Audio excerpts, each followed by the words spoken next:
Hello friend, तो कैसे हो आप सभी। स्वागत करते हैं आप सभी का जे एज ग्रो में। तो फ्रेंड आज जो है कि झारखंड JFWCE परीक्षा 2024 के लिए एक सेट पेपर लेके आए हुए हैं, जिसके अंदर अति महत्वपूर्ण प्रश्न लिया गया है और सारे एक्सपेक्टेड सेलेक्टेड क्वेश्चन हैं। तो चलिए शुरू करते हैं। देखिए बहुत सारे बच्चे पूछ रहे सर एग्जाम कब लिया जाएगा इसका। तो देखिए इलेक्शन खत्म हो चुका है और सरकार वही रिपीट हुआ है, तो अब ज़्यादा इसमें ताम झाम नहीं है, तो जल्द ही आपका एग्ज़ाम ले लिया जाएगा। तो इसीलिए अपना तैयारी को बिल्कुल परफेक्ट तरीके से रखिए ताकि एग्ज़ाम में अच्छा प्रदर्शन कर सके आप सभी। और आप सभी फ्रेंड वीडियो को लाइक करके शेयर अपने दोस्तों में ज़रूर कीजिएगा। तो चलिए शुरू करते हैं।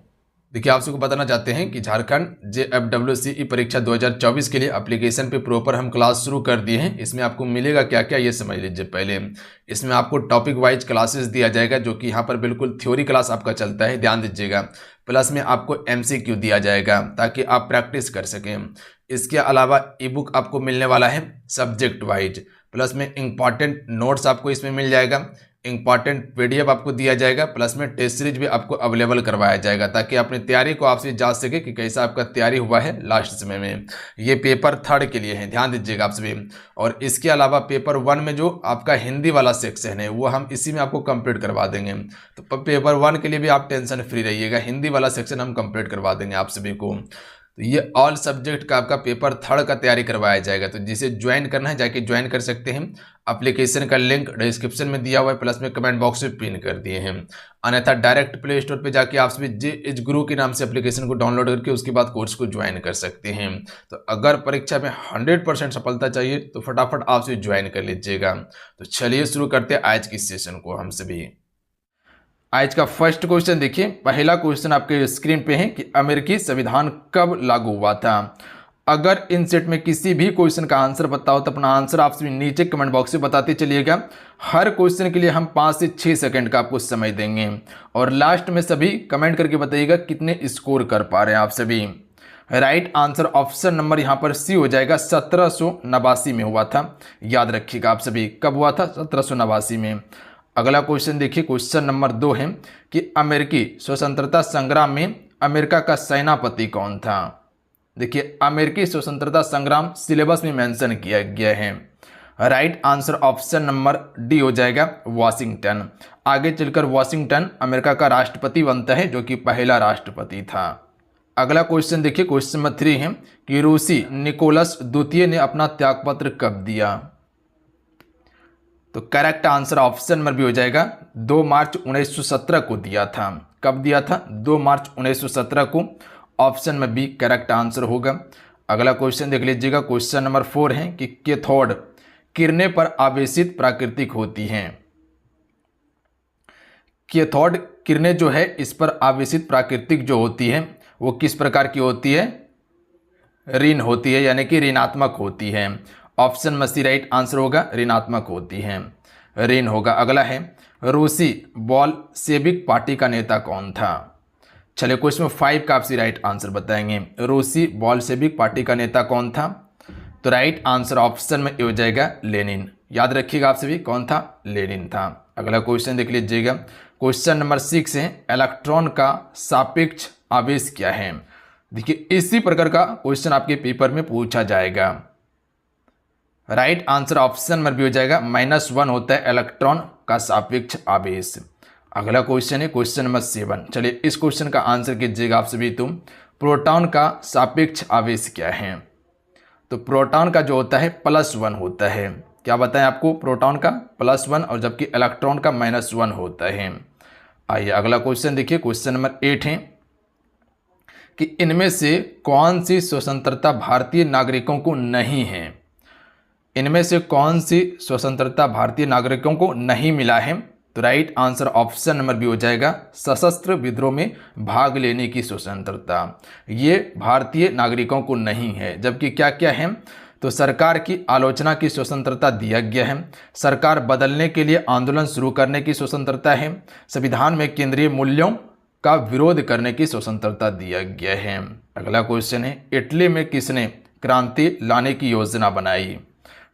Right answer option number C हो जाएगा, जोसेफ माज़नी के द्वारा बनाया गया था। याद रखिएगा आप सभी। अगला क्वेश्चन देखिए, क्वेश्चन नंबर 10 है कि 100 डेसिबल का ध्वनि अस्त्र किसके अनुरूप होगा। Right answer option number D हो जाएगा। मशीन की दुकान का शोरगुल जो होता है वो 100 डेसिबल माना जाता है। चलिए अब आप सभी से एक क्वेश्चन हम पूछते हैं, आप सभी बताइएगा कि मानव के लिए सामान्य ध्वनि जो होना चाहिए वो कितनी डीबी होना चाहिए। निम्नांकित में से कौन सा राज्य जहां आधुनिक कृषि विधि अपनाई गई है।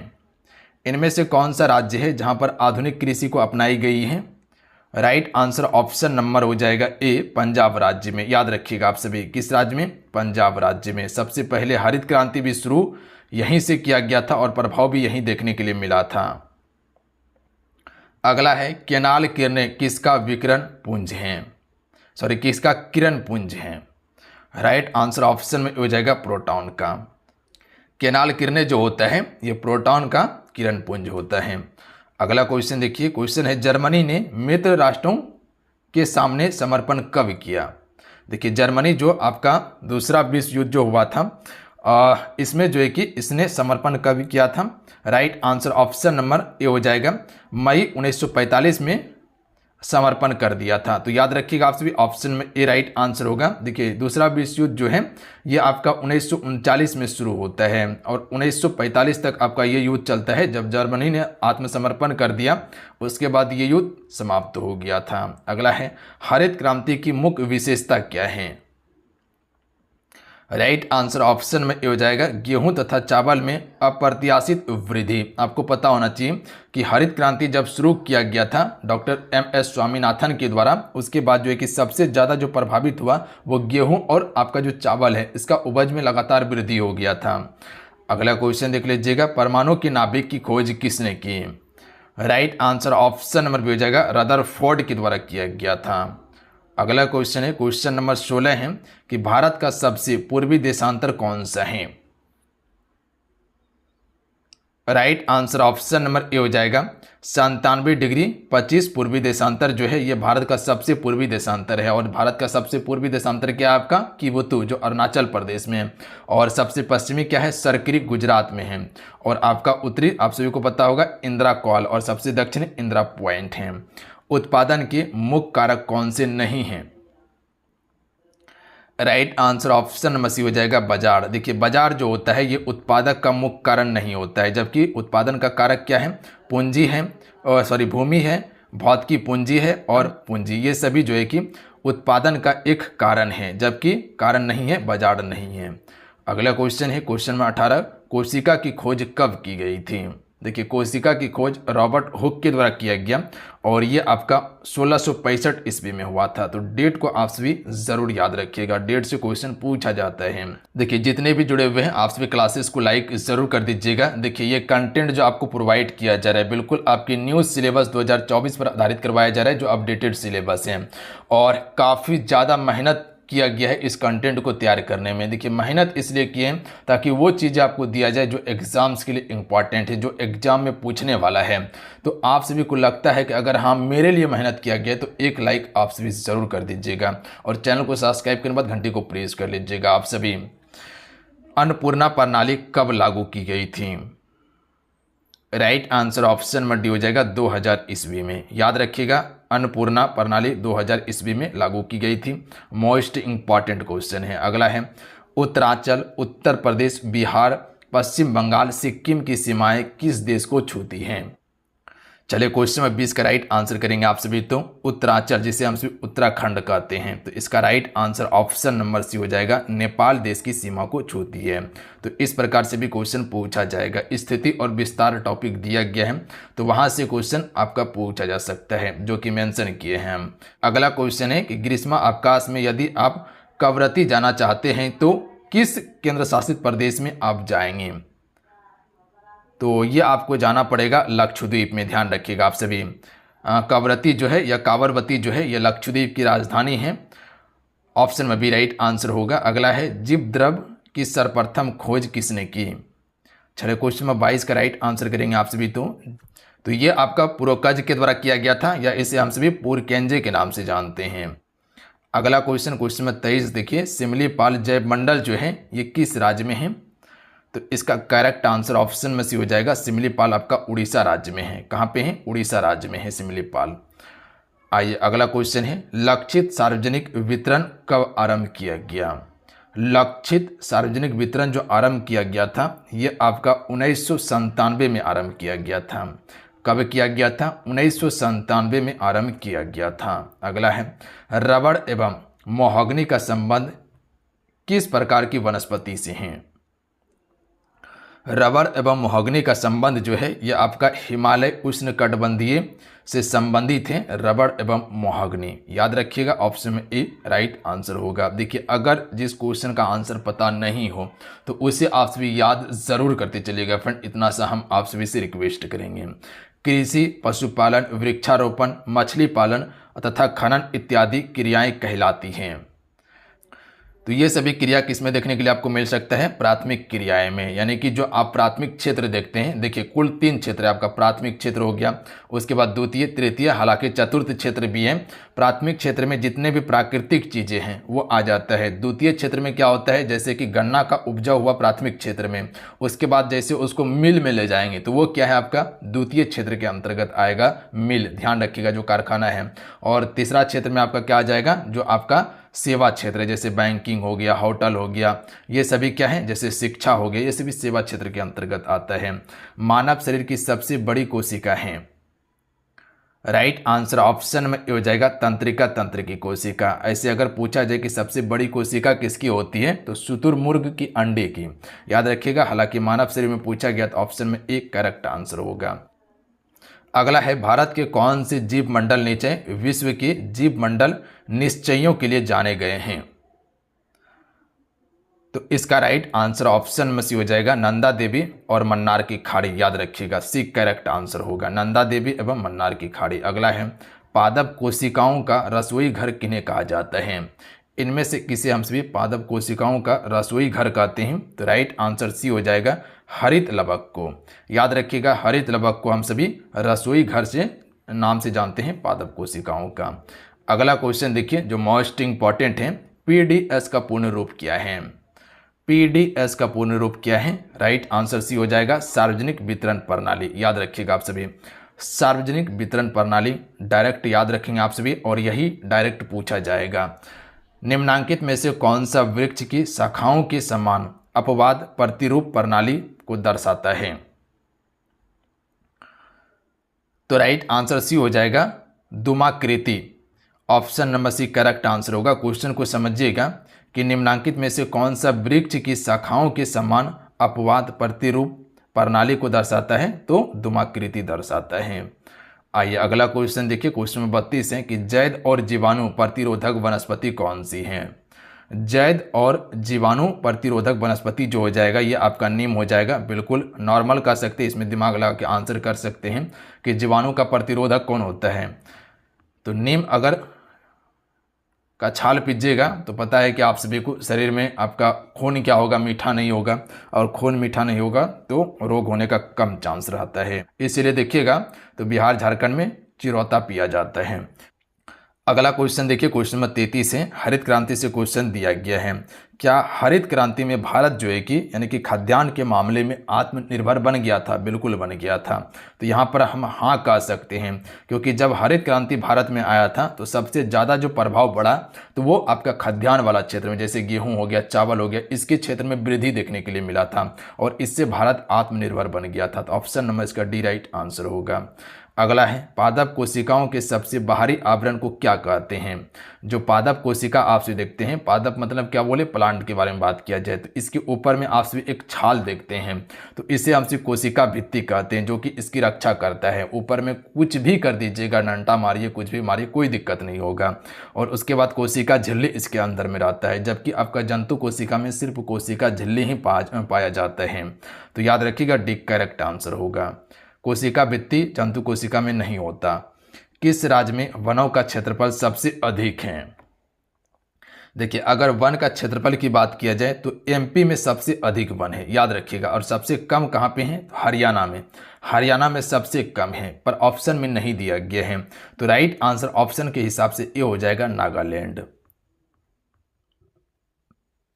अगला है एक ट्रेड यूनियन नेता ने जो 1990 में चुनाव में पोलैंड का निर्वाचन राष्ट्रपति बना था, वो कौन था जी?